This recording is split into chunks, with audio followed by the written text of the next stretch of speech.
Don't Worry Bear by Greg Foley. When you hear the... Turn the page. Late one afternoon, a little bear found a caterpillar hard at work. What are you doing? Asked Bear.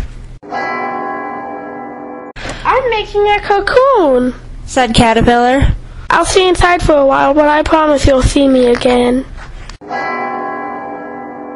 That night, Bear got worried. He came to check the cocoon.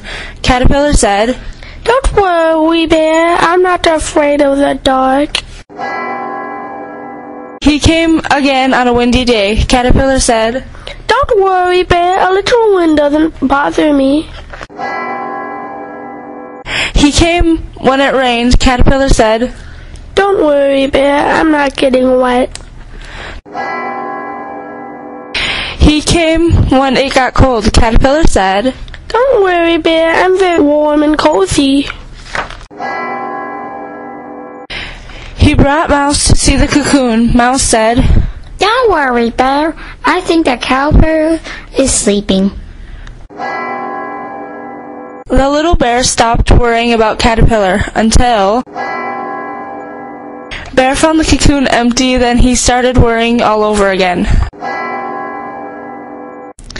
While Bear was worrying, a beautiful silk moth fluttered by. Bear said, Caterpillar is gone. I'm afraid I'll never see him again. Then the silk moth landed on Bear's paw. Don't worry, Bear. He said, I'm right here.